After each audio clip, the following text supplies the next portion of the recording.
চারিদিকে বন্ধ কলকারখানা, সর্বত্র নীরবতা এবং হাহাকার। এই ছবি নিশ্চয়ই আপনার হৃদয়কে কাঁপিয়ে দিচ্ছে।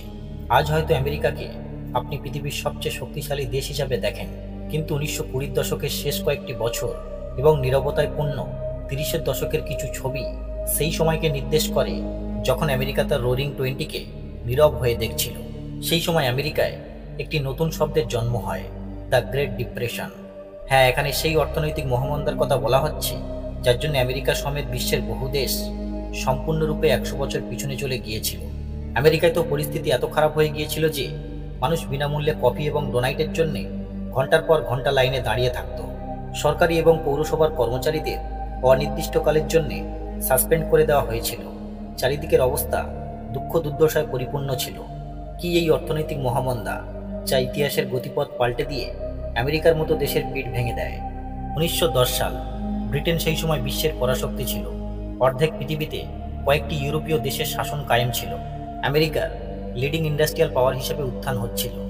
সবকিছুই ঠিকঠাক চলছিল, কিন্তু ঠিক তখনই 1914 সালের 28শে জুলাই ইউরোপিয়ান দেশ অস্ট্রিয়া বসনিয়ায় তাদের রাজপুত্র হত্যার দায় সার্বিয়ার উপর চাপায় এবং প্রতিবেশী দেশ সার্বিয়াকে আক্রমণ করে। সার্বিয়া অস্ট্রিয়ার তুলনায় অনেক ছোট ছিল, এই জন্য তাদের পক্ষে লড়াই করার জন্য সার্বিয়া রাশিয়ার কাছে সাহায্য চায়। রাশিয়া, জার্মানি এবং ইটালির মতো দেশ এই যুদ্ধে অংশগ্রহণ করার পিছনে তাদের ব্যক্তিগত কারণ ছিল এবং সেই সাথে কিছু গুপ্ত চুক্তিও দায়ী ছিল। যখন বড় বড় দেশ এই যুদ্ধে অংশগ্রহণ করে তখন এটি প্রথম বিশ্বযুদ্ধে পরিণত হয়। সমস্ত ইউরোপীয় দেশ এই যুদ্ধে অংশগ্রহণ করার জন্য উৎপাদন আস্তে আস্তে কমতে শুরু করে, যার ফলে এইসব দেশের অর্থনীতি ভাঙতে আরম্ভ করে দেয়, যার প্রভাব সারা বিশ্বে পড়ে। এছাড়াও ইউরোপীয় দেশের উপনিবেশগুলি বাধ্য হয়ে এই যুদ্ধে অংশগ্রহণ করে, যার নেতিবাচক প্রভাব সেই সব দেশের অর্থনীতির উপরেও পড়ে। সেই সময় ইউরোপের দেশগুলিতে যুদ্ধের জন্য খাদ্য সামগ্রী এবং হাতিয়ারের প্রয়োজন ছিল, যা তারা নিজেরা বানাতে পারছিল না। এই অভাবের সুযোগকে কাজে লাগায় আমেরিকা। আমেরিকা তার নিজের দেশে খাবার, পণ্য ও হাতিয়ার বানানো শুরু করে এবং ইউরোপে পাঠানো আরম্ভ করে দেয়। আমেরিকায় নতুন নতুন কলকারখানা তৈরি হওয়া শুরু হয়, মানুষের কর্মের অভাব দূর হয়, দেশের অর্থনীতি শক্তিশালী ও উন্নত হয়। আমেরিকার এক্সপোর্ট, যা 1913 সালে 2.4 বিলিয়ন ছিল, সেটি 1917 সালে বেড়ে গিয়ে 6.2 বিলিয়ন হয়। আমেরিকার ধনী ব্যক্তিরা এই যুদ্ধে ভালো মুনাফা লাভ করে। আমেরিকার সবচেয়ে বড় কোম্পানির মুনাফা তো প্রায় 10 গুণ পর্যন্ত বেড়ে গিয়েছিল। আমেরিকার শিল্পগুলি ও সরকার বুঝে যায় যে যুদ্ধ হচ্ছে একটি খুবই লাভজনক ব্যবসা। এই জন্য আমেরিকার কলকারখানায় নতুন নতুন হাতিয়ার বানানো শুরু হয়।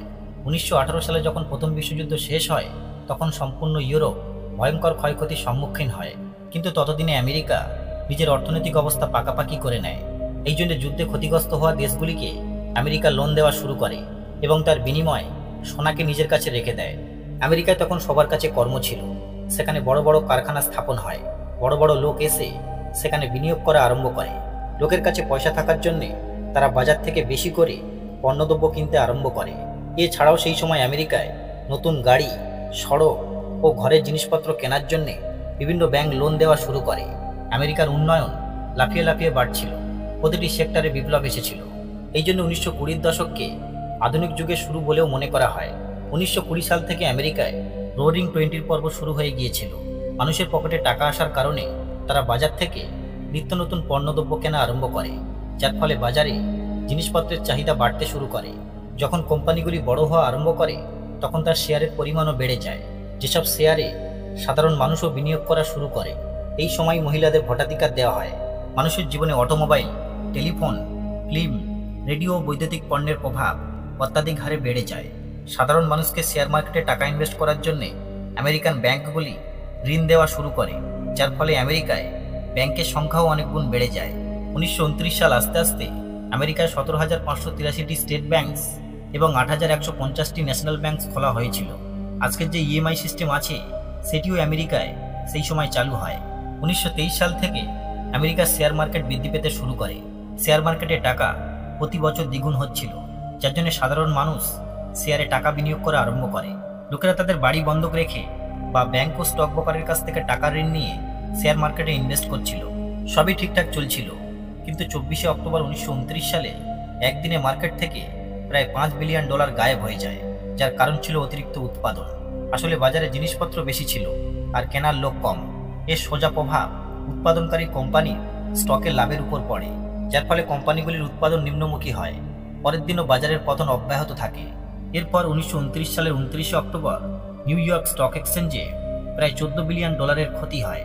পরিসংখ্যান অনুযায়ী প্রায় 93 বছর আগে 29শে অক্টোবর 1929 সালে এই অর্থনৈতিক মহামন্দার জন্ম হয়, যখন আমেরিকান শেয়ার মার্কেটে একই সাথে প্রায় 1,60,00,000 শেয়ার হঠাৎই বিক্রি হয়ে যায়, যার ফলে আমেরিকার অর্থনৈতিক অবস্থা খুবই খারাপ হয়ে যায়, যার জন্য গ্রেট ডিপ্রেশন শব্দটি জনপ্রিয় হয়ে ওঠে। সবারই আশঙ্কা হয়েছিল যে শেয়ার মার্কেটে ওঠানামার দৌড় ও অর্থনৈতিক মহামন্দার কারণে আমেরিকা ধ্বংসের দ্বারপ্রান্তে পৌঁছে গিয়েছিল, কিন্তু সত্য ভিন্ন কিছু বলে। 8ই মার্চ 1929 সালে পল ওয়ারবাক, যিনি প্রথম বিশ্বযুদ্ধের সময় আমেরিকান সেন্ট্রাল ব্যাংক ফেডারেল রিজার্ভের ভাইস চেয়ারম্যান ছিলেন, তিনি রাষ্ট্রপতিকে বলেন, আমেরিকান শেয়ার মার্কেট এখন একটি জুয়ার বাজারে পরিণত হয়েছে। যদি এটিকে আটকানো না যায় তাহলে এর বিপজ্জনক পরিণাম হতে পারে, কারণ স্টক ব্রোকাররা নিয়ম নীতি ছাড়াই কোনো একটি শেয়ারে বেশি অর্থ বিনিয়োগ করে বাজারে শেয়ারের দাম বাড়িয়ে দিত এবং পরে সেই শেয়ার আবার বাজারে বিক্রি করে তার মূল্য কমিয়ে দিত। এর ফলে স্টক ব্রোকাররা তো দ্বিগুণ মুনাফা লাভ করত, কিন্তু সাধারণ মানুষ দ্বিগুণ ক্ষতির সম্মুখীন হতো। এই সব কিছু শোনার পরেও আমেরিকান রাষ্ট্রপতি এইসব বিষয়কে কানে তোলেননি। কিছুদিন যাওয়ার পর আমেরিকান সেন্ট্রাল ব্যাংকও এই বিষয়টি বুঝতে পারে এবং সরকারকে সবকিছু খুলে বলে। সেন্ট্রাল ব্যাংকের এই কথা শুনে সাধারণ মানুষ ভয় পেয়ে যায়। তারা তাদের নিজস্ব শেয়ার বাজারে বিক্রি করা আরম্ভ করে, যার ফলে শেয়ার বাজারে পতন আরম্ভ হয়। শেয়ার বাজারকে বাঁচাতে ঠিক তখনই আমেরিকান ন্যাশনাল ব্যাংক একই সাথে বাজারে $25 মিলিয়ন বিনিয়োগ করে, যার জেরে বাজার আবার উঠতে আরম্ভ করে। সাধারণ মানুষ আবার শেয়ার কেনা শুরু করে। আমেরিকান জনগণ এবং সরকার তখনও পর্যন্ত এটা বুঝতে পারছিল না যে এই সব কিছু স্টক ব্রোকার এবং ব্যাংকের মিলিত কাজ। তারাই তাদের নিজস্ব স্বার্থের জন্যে বাজারকে ইচ্ছামতো চালাচ্ছে। এইদিকে 1929 সালের জুন মাস আসতে আসতে মানুষের রোজগার থমকে গিয়েছিল, যার সুযোগ নিয়ে আমেরিকান ব্যাংকগুলি সুদের হার 4% থেকে বাড়িয়ে 6% করে দেয়, যার ফলে আমেরিকান জনগণ লোন নেওয়া কম করে দেয়, যার জন্য তাদের জিনিসপত্র কেনার ক্ষমতাও কমে যায়। 22শে অক্টোবর 1929 সালে শেয়ার মার্কেটে প্রথম বড় পতন ঘটে এবং 24শে অক্টোবর একই সাথে বাজারে 11% পতন দেখা যায়, যা দেখে মানুষের মধ্যে বিশৃঙ্খলা সৃষ্টি হয়। সবাই শেয়ার বিক্রি করে দেওয়ার জন্য ওয়াল স্ট্রিটে পৌঁছে যায়। দেখতে দেখতে এক বিশাল ভিড় সেখানে জমে ওঠে। কিছুদিন পর যখন অনেক কটি ব্যাংক এবং বড় বড় কোম্পানির বিনিয়োগের ফলে শেয়ার মার্কেট কিছুটা উপরে ওঠে, তখনও সাধারণ মানুষ শেয়ার বিক্রি করা অব্যাহত রাখে, কারণ তাদের বিশ্বাস ভেঙে গিয়েছিল। এরপর 1929 সালের অক্টোবর নভেম্বর মাসের দিকে যখন মানুষের রোজগার কমে যায়, তখন ব্যাংক ও স্টক ব্রোকাররা ভয় পেতে শুরু করে যে কিভাবে মানুষ তাদের লোন শোধ করবে, যার জন্য তারা সাধারণ মানুষের উপর লোন পরিশোধের জন্য চাপ দেওয়া শুরু করে। কিছু মানুষ তো তাদের শেয়ার বিক্রি করে এই লোন পরিশোধ করছিল, কিন্তু বেশিরভাগ মানুষ শেয়ার মার্কেটে লোকসানের কারবারই করছিল, যার জন্য তারা ঋণ পরিশোধ করতে পারছিল না। আস্তে আস্তে যখন ব্যাংকগুলিতে লোন পরিশোধ হচ্ছিল না, তখন তারা ক্ষতির সম্মুখীন হয় এবং দেউলিয়া হয়ে যায়। এইসব দেখে যেসব সাধারণ মানুষ ব্যাংকে টাকা রেখেছিল, তারা সেই সব টাকা তুলতে শুরু করে। ব্যাংকে টাকা না থাকার কারণে ব্যাংক টাকা দিতে ব্যর্থ হয়। এখন লোন দেওয়া ব্যাংক থেকে শুরু করে লোন নেওয়া সাধারণ মানুষ পর্যন্ত অর্থনৈতিকভাবে ধ্বংসের মুখে পড়ে যায়। যারা ব্যাংকে টাকা রেখেছিল তাদের অবস্থাও একই হয়। আমেরিকার অধিকাংশ মানুষের কাছে সেই সময় আর কোনো টাকাই ছিল না, যার ফলে তাদের কিছু কেনার ক্ষমতাও সম্পূর্ণরূপে নষ্ট হয়ে যায়, যার নেতিবাচক প্রভাব কৃষকদের উপরেও পড়ে। যখন প্রথম বিশ্বযুদ্ধ শুরু হয়, তখন ইউরোপীয় দেশগুলিতে শস্যের প্রয়োজন ছিল, যার অভাবকে পূরণ করার জন্যে আমেরিকান কৃষকরা বিভিন্ন গুরুত্বপূর্ণ পদক্ষেপ নেয়, যেমন নতুন নতুন মেশিন নেওয়া, জমি কেনা এবং জমি বন্ধকে নেওয়া। এইসব পদক্ষেপ নেওয়ার জন্যে কৃষকরা অনেক মুনাফা লাভ করে এবং তারা ধনীও হয়ে ওঠে। যদিও যুদ্ধ শেষ হওয়ার পর শস্যের চাহিদা কমতে শুরু করে, কিন্তু কৃষকরা তাদের অধিক উৎপাদন একইভাবে অব্যাহত রাখে, কারণ মানুষ তাদের কাছে কম দামে শস্য কিনছিল আর কৃষকরা তাদের খরচ তোলার জন্যে বেশি বেশি করে শস্য বিক্রি করতে চাইছিল। এর ফলে 1929 সাল আসতে আসতে যখন মানুষের পকেটের টাকা ফুরিয়ে যায়, তখন এর প্রভাব থেকে কৃষকরাও কিভাবে বাঁচতে পারত, এই জন্য কৃষকরাও এর প্রভাবে রাস্তায় নেমে পড়ে। একদিকে উৎপাদন বাড়ছিল আর অন্যদিকে বেকারত্ব সমান বেগে বৃদ্ধি পাচ্ছিল। বেকারত্ব বাড়ার জন্য সাধারণ মানুষ, বিশেষ করে শ্রমিকরা চরম দুর্ভোগের শিকার হয়। কলকারখানায় শ্রমিকদের ছাঁটাই করা আরম্ভ হয়, শ্রমিকদের আয় অনেক গুণ কমে যায়। কারখানায় অধিক উৎপন্ন পণ্যদ্রব্যকে কম দামে বিক্রি করার প্রচেষ্টা শুরু হয়, যার ফলে অর্থনৈতিক মন্দার গতি আরও তীব্র হয়ে বৃদ্ধি পায়। আমেরিকা যখন এইসব দেখে, তখন তার কৃষক ও ব্যবসায়ীদের বাঁচানোর জন্যে বাইরে থেকে আসা পণ্যের উপরে ইম্পোর্ট ডিউটি আরোপ করে, যাতে আমেরিকায় তৈরি হওয়া পণ্য বেশি বিক্রি হতে পারে। কিন্তু আমেরিকার সাথে সাথে বিশ্বের অন্যান্য দেশও তাদের অর্থনীতিকে ঠিক করতে চেয়েছিল। যুদ্ধের পর সব দেশই আত্মনির্ভরশীল হয়ে ধ্বংস থেকে বেরিয়ে আসার চেষ্টা করে। আমেরিকাকে দেখে বিশ্বের অন্যান্য দেশও বাইরের দেশ থেকে আসা পণ্যদ্রব্যের উপর উচ্চ কর আরোপ করে এবং বিদেশ থেকে আসা পণ্যের পরিমাণ স্থির করে দেয়। সব জায়গায় বিদেশি জিনিসের পরিবর্তে স্বদেশি জিনিস ব্যবহারের উপর জোর দেওয়া হয়। মাইগ্রেশনকে নিয়ন্ত্রণ করার জন্য প্রতিটি দেশে নতুন নতুন আইন প্রণীত হয়, যার ফলাফল হিসাবে আন্তর্জাতিক ব্যবসা তুলনামূলকভাবে অনেক কমে যায়। আর এর প্রভাব সেই সব দেশের উপরেই বেশি পড়ে যে দেশগুলি যুদ্ধে ক্ষতিগ্রস্ত হয়েছিল, যে দেশগুলি তাদের ঋণ শোধ করার চেষ্টা করছিল। এইসব দেশগুলির আন্তর্জাতিক ব্যবসা খুবই প্রয়োজন ছিল, যেটি সেই সময় বন্ধ হয়ে গিয়েছিল। এছাড়া আমেরিকার অবস্থার যখন অবনতি হয়, তখন সে তার ঋণী দেশগুলিকে টাকা ফেরত দেওয়ার দাবি করতে থাকে। কিন্তু যে দেশগুলির কাছে খাওয়ার টাকাই ছিল না, তারা কিভাবে আমেরিকার ঋণ শোধ করতে পারত? যুদ্ধের সময় আমেরিকা যখন দেশগুলিকে ঋণ দিয়েছিল, তখন তার বিনিময়ে আমেরিকা সেই সব দেশের সোনা তার কাছে রেখেছিল। যুদ্ধে সামিল দেশগুলিকে ঋণ দেওয়ার কারণে ধীরে ধীরে বিশ্বের 60% সোনা আমেরিকার কাছে জমা হয়ে গিয়েছিল, যার কারণে বিশ্বে সোনার ঘাটতি দেখা দেয় এবং আলাদা আলাদা জায়গায় সোনার কয়েনের দাম বেড়ে যাওয়ায় সেই সব দেশের কারেন্সি ভেঙে যায়। যখন আমেরিকা তার লোন রিকভার করতে ব্যর্থ হয়, তখন তার অবস্থা আরও খারাপ হয়ে যায়। সেই সাথে ইউরোপের অবস্থারও অবনতি হয়, কারণ না কোনো দেশ এই দেশগুলিকে ঋণ দিচ্ছিল, আর না তারা তাদের দেশের উৎপাদন ব্যবস্থাকে সচল করতে পারছিল। যুদ্ধের ফলে ইউরোপীয় দেশগুলি সব দিক থেকেই সেই সময় চাপে পড়ে গিয়েছিল। আমেরিকার খারাপ পরিস্থিতির প্রভাব যখন এইসব যুদ্ধগ্রস্ত ইউরোপীয় দেশগুলির উপর পড়ে, তখন তার খারাপ প্রভাব গোটা বিশ্বের উপরেও পড়ে, কারণ তখন বিশ্বের অধিকাংশ দেশে ইউরোপের নিয়ন্ত্রণ বজায় ছিল। ইউরোপ থেকে আফ্রিকা এবং এশিয়া থেকে অস্ট্রেলিয়ার অর্থনীতি পর্যন্ত এই মহামন্দার অনেক খারাপ প্রভাব দেখেছিল। আর্থিক সংকটের প্রথম শিকার হয় অস্ট্রিয়া। 11 মে 1931 সালে লোকেরা জানতে পারে যে অস্ট্রিয়ার বৃহত্তম বেসরকারি ব্যাংকের ক্রেডিট ইনস্টলটের ব্যাংক্রাপসি বের হবে, যার ফলাফল এরকম হয় যে বাকি ইউরোপীয় দেশগুলি ভয় পেয়ে যায় এবং তারা ভাবে যে এই রাজ্যগুলি থেকে এখন ঋণ ফেরতের আশা করা বেকার। এতে সবচেয়ে বেশি প্রভাবিত হয় জার্মানি, কারণ সেখানে প্রথম থেকেই ব্যাংকিং ব্যবস্থা খারাপ অবস্থার মধ্য দিয়ে যাচ্ছিল। ওই সময় অস্ট্রিয়ার সরকার মানুষদের সান্ত্বনা দেওয়ার জন্য একটি নোটিশ বার করে এটা পর্যন্ত বলতে বাধ্য হয় যে ব্যাংকের সমস্ত ফরেন অব্লিগেশনের দায় সরকার নিজের উপর নেবে। কিন্তু আর্থিক সংকট এতটাই বেড়ে গিয়েছিল যে সরকারের আশ্বাস দেওয়ার পরেও অবস্থার কোনো উন্নতি হয়নি। জার্মানির লোকেরা এতে এতটাই ভয় পেয়ে যায় যে কেবলমাত্র 3 সপ্তাহে বিদেশি পুঁজিপতিরা জার্মান ব্যাংক থেকে 5 কোটি টাকার জমানো লোন সরিয়ে নেয়। পরিস্থিতি অতিরিক্ত খারাপ হওয়ার জন্য ব্যাংকগুলিকে বন্ধ করে দেওয়া হয়। ব্যাংক বন্ধ হয়ে যাওয়ার পর মহামন্দার তীব্রতা আরও বৃদ্ধি পায়, মানুষের অবস্থা আরও খারাপ হয়ে যায়। মধ্যবিত্তরা সবচেয়ে বেশি প্রভাবিত হয় এর দ্বারা। মহামন্দার জন্যে জার্মানিতে সবচেয়ে বেশি বেকারত্ব বাড়ে।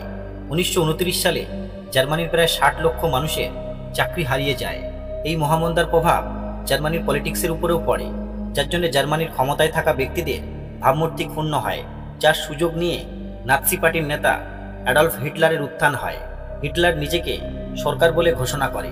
জার্মানিতে আসা আর্থিক সংকটের জন্য নাৎসিবাদ জার্মানিতে পা জমিয়ে নেয়। অস্ট্রিয়া এবং জার্মানিতে ব্যাংকিং ব্যবস্থা ক্ষতি হওয়ার প্রভাব ব্রিটেনের উপরেও পড়ে।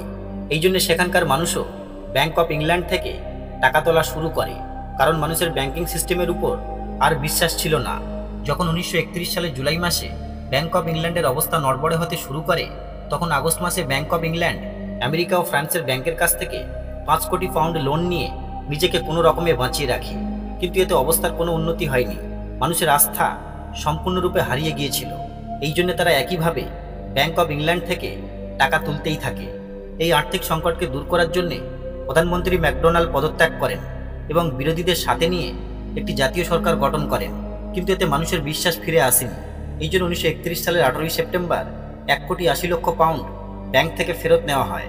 কি করবে বুঝতে না পেরে যখন ব্রিটিশ সরকার তার মুদ্রার মূল্য গৃহীত সোনার মান অনুযায়ী মানতে অস্বীকার করে, তখন পাউন্ডের ভ্যালু 1/4 কমে যায়। এতে ইংল্যান্ড তো লাভবান হয়, কিন্তু বাকি ইউরোপীয় দেশগুলি ক্ষতিগ্রস্ত হয়। ইউরোপীয় দেশগুলিতে প্রথম থেকেই মূল্যের পতন দেখা দিয়েছিল, এর ফলে সেখানে আরও পতন দেখা যায়। ইউরোপের বেশিরভাগ স্টক এক্সচেঞ্জ বন্ধ হয়ে যায়। অনেক দেশ গৃহীত সোনার মানকে শেষ করে দেয়। শুধুমাত্র আমেরিকা, ফ্রান্স ও ইটালির মতো কিছু দেশ সোনার গৃহীত মানকে ধরে রাখে। ইউরোপে এইবার অর্থের অভাবে কলকারখানা বন্ধ হতে শুরু করে। মানুষ জীবিকা হারিয়ে বেকার হয়ে পড়ে। মানুষ তাদের পেট ভরার জন্যে জমি, বাড়ি ও গাড়ি বেচা আরম্ভ করে দেয়। আমেরিকায় তো মানুষ সবকিছু বেচে দিয়ে গাড়িতে বসবাস শুরু করে, আর যাদের গাড়ি ছিল না তারা কুঁড়ে ঘর বানিয়ে জীবিকা নির্বাহ করে। আমেরিকায় তো অনেক জায়গায় এইরকম কুঁড়ে ঘরের বস্তি দেখা যেত, যাদেরকে হুবারভিলে বলা হতো। কারণ আমেরিকানরা বিশ্বাস করত যে দেশে যা কিছু হচ্ছে এবং তাদের এই অবস্থার অবনতির জন্যে আমেরিকান প্রেসিডেন্ট হারবার্ট হুবারই দায়ী ছিলেন। আমেরিকার বেশিরভাগ জনগণ যখন রাস্তায় নেমে এসেছিল তখন তাদের কাছে খাবার ও বাসস্থান পর্যন্ত ছিল না। খাবারের অভাব হওয়ার জন্যে তাদেরকে অনেক প্রতিষ্ঠান ও সরকার দ্বারা প্রদত্ত ফ্রি স্যুপ এবং রুটির উপর ভরসা করেই পেট ভরাতে হতো। এই সময় 1931 সালে আমেরিকার অনেক রাজ্যতে ধুলোঝড় দেখা দেয়, যার ফলে আবাদি জমিতে ধুলো ভরে যায় এবং যে সামান্য চাষাবাদ করা হতো তাও বন্ধ হয়ে যায়। মানুষ দাঁড়ে দাঁড়ে খাবার ও জীবিকার তাগিদে ঘুরে ঘুরে বেড়াতে শুরু করে, আর অনেক লোক তো তাদের গ্রামের বাড়ি ছেড়ে অন্য জায়গায় চলে যায়। আমেরিকায় তো ম্যানুফ্যাকচারিং ইন্ডাস্ট্রিতে 45% এবং কনস্ট্রাকশনে প্রায় 80% পর্যন্ত বিশাল পতন দেখা গিয়েছিল, যার জেরে অর্থনীতি পুরোপুরি নড়ে চড়ে বসে এবং আমেরিকার 1/4 লোক চাকরি হারিয়ে ফেলে। 1933 সাল পর্যন্ত সম্পূর্ণ আমেরিকায় বেকারত্বের হার 25% পর্যন্ত বৃদ্ধি পেয়েছিল। রোরিং 20-র দশকে আমেরিকান ব্যাংকগুলি মানুষদের হিসাববিহীন ঋণ দিয়েছিল। মহামন্দার সময় ব্যাংকগুলি যখন সেই ঋণ আদায়ের চেষ্টা করে তখন জনগণ হাত উপরে তুলে দেয়, যার জন্য প্রায় 11,000 ব্যাংক দেউলিয়া হয়ে যায়। এই মহামন্দার প্রভাব প্রায় 10 বছর ধরে চলেছিল, যার পরিণামস্বরূপ বিশ্বের দারিদ্রতা ও ক্ষুধা আলাদা মাত্রায় পৌঁছে যায়। অর্থাৎ 1932 এবং 33 সাল নাগাদ দ্য গ্রেট ডিপ্রেশন বিশ্বে গভীর আঘাত হানে। আর্থিক মহামন্দা চরম পর্যায়ে পৌঁছে যায়। সব দেশই এর প্রভাব থেকে বের হওয়ার চেষ্টা করে। আমেরিকার অবস্থা তখন সবচেয়ে খারাপ পর্যায়ে ছিল। 1933 সালে যখন জনগণের অবস্থা খুবই খারাপ হয়ে যায় তখন তারা সরকারের বিরুদ্ধে প্রতিবাদ করতে শুরু করে। এর ফলাফল হিসাবে 1933 সালে আমেরিকায় যে নির্বাচন হয় সেখানে নতুন রাষ্ট্রপতি নির্বাচিত হন ফ্র্যাঙ্কলিন ডি রুজভেল্ট। তিনি রাষ্ট্রপতি হওয়ার সাথে সাথে আমেরিকাকে এই সংকট থেকে দূর করার জন্য পদক্ষেপ নেওয়া শুরু করে দেন, যাকে নিউ ডিল প্রোগ্রাম বলা হতো, যেখানে তিনি ব্যাংক, মার্কেট এবং শেয়ার মার্কেটের জন্য নানা রকমের নিয়ম নীতি বানান এবং এমন অনেক আইন পাস করেন যার ফলে জনগণের বিশ্বাস আবারও কিছুটা ফিরে আসে। কারণ এই সংস্থানগুলি সব তখন আইনের মাধ্যমে নিয়ন্ত্রিত হওয়া শুরু হয়। জনগণ সরকারের উপর বিশ্বাস রেখে ব্যাংক এবং শেয়ার বাজারে টাকা বিনিয়োগ করা শুরু করে, ফলে শেয়ার বাজার আবার ঊর্ধ্বমুখী হতে শুরু করে। এছাড়াও প্রতি বছর আমেরিকাকে খরার সম্মুখীন হতে হতো, যার জন্য রাষ্ট্রপতির নির্দেশে বিভিন্ন জায়গায় গাছ লাগানোর ব্যবস্থা করা হয়। এর ফলে অনেক নতুন কাজও তৈরি হয়। আমেরিকা নিজের পরিস্থিতিকে আস্তে আস্তে উন্নত করছিল। ব্যাংক শেয়ার বাজারে টাকা বিনিয়োগ করার জন্য লোন দেওয়া বন্ধ করে দেয়। আমেরিকায় আবার সব রকমের কর্ম শুরু হয়। 1937 সাল আস্তে আস্তে বেকারত্বের হার কমে 14.3% চলে আসে। এই সব কিছু হওয়ার মাঝখানে ইউরোপে দ্বিতীয় বিশ্বযুদ্ধ শুরু হয়। 1939 সালে দ্বিতীয় বিশ্বযুদ্ধ শুরু হওয়ার পর ইউরোপে আবার হাতিয়ার এবং অন্যান্য সরঞ্জামের চাহিদা তীব্র হয়ে ওঠে, যে সুযোগকে আবার আমেরিকা কাজে লাগায়। আমেরিকায় বন্ধ কলকারখানা পুনরায় চালু করা হয়। সেখানে নতুন নতুন অস্ত্র তৈরি হয়ে ইউরোপে বিক্রি হওয়া শুরু হয়। যুদ্ধের কারণে বিশ্বে আবার শস্যের ঘাটতি দেখা দেয়, যার ফলে আমেরিকান কৃষকরা আবার সেই ঘাটতি পূরণ করে নিজেদের অবস্থা উন্নত করে। পরে 1941 সালে আমেরিকাও এই যুদ্ধে প্রবেশ করে। যখন দ্বিতীয় বিশ্বযুদ্ধ শেষ হয় ততক্ষণে আমেরিকা আবার শক্তিশালী হয়ে ওঠে, যার পর থেকে তাকে আর পিছনে তাকাতে হয়নি। আমেরিকার অবস্থার উন্নতির সাথে সাথে পৃথিবী থেকে ধীরে ধীরে আর্থিক মহামন্দা শেষ হয়ে যায়, কারণ মহামন্দার শুরু আমেরিকা থেকেই হয়েছিল। দ্য গ্রেট ডিপ্রেশন পৃথিবীর শুধু ক্ষতিই করেনি, বরং পৃথিবীর রূপই বদলে দিয়েছিল। গ্রেট ডিপ্রেশন চলে যাওয়ার পর পৃথিবীতে নানা রকমের পরিবর্তন আসে। সোভিয়েত ইউনিয়ন একটি সমাজতান্ত্রিক দেশ ছিল, যার জন্য দেশটি নিজেকে বিশ্বের পুঁজি ব্যবস্থা থেকে সম্পূর্ণরূপে বিচ্ছিন্ন করে নেয়। বিশ্বের অন্যান্য পুঁজিবাদী দেশও তার সাথে সমস্ত রকমের আর্থিক ও রাজনৈতিক সম্পর্ক শেষ করে দেয়। এর সবচেয়ে ভালো ফলাফল সোভিয়েত ইউনিয়নই পেয়েছিল, কারণ এর ফলে সোভিয়েত ইউনিয়নে গ্রেট ডিপ্রেশনে আজ পর্যন্ত পড়েনি। এই মহামন্দার সময় বড় বড় বিরোধী পার্টির নেতারা ক্ষমতায় থাকা নেতাদের বিরুদ্ধে এই অপপ্রচার শুরু করে যে সাধারণ মানুষের এই খারাপ অবস্থার জন্যে তাদের পুঁজিবাদী নেতারাই দায়ী। ভালো করে দেখলে বোঝা যায় যে ফ্যাসিবাদের জন্ম এই মহামন্দার সময়ই হয়েছিল। অনেক বড় বড় দেশের নেতাদের এই মহামন্দার কারণে ক্ষমতা থেকে অপসারিত করা হয়। জার্মানিতে এই মহামন্দার জন্যেই হিটলার নিজেকে সর্বোচ্চ ক্ষমতায় প্রতিষ্ঠিত করে। অন্যদিকে জাপানের হিদেকি তোজো চীনে ইল্লিগালভাবে প্রবেশ করে এই বলে মাঞ্চুরিয়ার খনি দখল করে নেয় যে এতে গ্রেট ডিপ্রেশন অনেক কমে যাবে। এই মহামন্দার সময়ই মানুষ ক্ষুধার্ত তৃষ্ণার্ত হয়ে দ্বারে দ্বারে ঘুরে বেড়ায়, যার জন্য মানুষের অন্তরে বিদ্বেষের জন্ম হয়, আর এই বিদ্বেষই দ্বিতীয় বিশ্বযুদ্ধের জন্ম দেয়। দ্য গ্রেট ডিপ্রেশনের সময় মানুষ একে অপরের ঘোর শত্রু হয়ে গিয়েছিল। আস্তে আস্তে যখন দ্বিতীয় বিশ্বযুদ্ধের ঘোষণা করা হয়, তখন বহু দেশ যেমন আমেরিকা নিজের অর্থনীতিকে শক্তিশালী করার সবচেয়ে ভালো উপায় হিসাবে অস্ত্র তৈরির পদ্ধতিকে বেছে নেয়। হাতিয়ার তৈরির কারণে আমেরিকায় অনেক চাকরিও সৃষ্টি হয় এবং দেশীয় উৎপাদনে বিশাল পরিবর্তন দেখা যায়।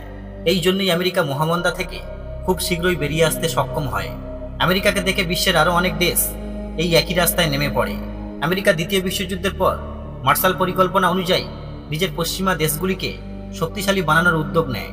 যুদ্ধ বিধ্বস্ত দেশগুলিকে পুনর্গঠন করার জন্য আমেরিকার অবদান অপরিসীম, কিন্তু এর পিছনে আমেরিকার মূল উদ্দেশ্য ছিল বিশ্বের সাম্যবাদের প্রসারকে আটকানো এবং পুঁজিবাদের প্রসারকে বাড়ানো, যাতে আমেরিকা এর থেকে লাভবান হতে পারে।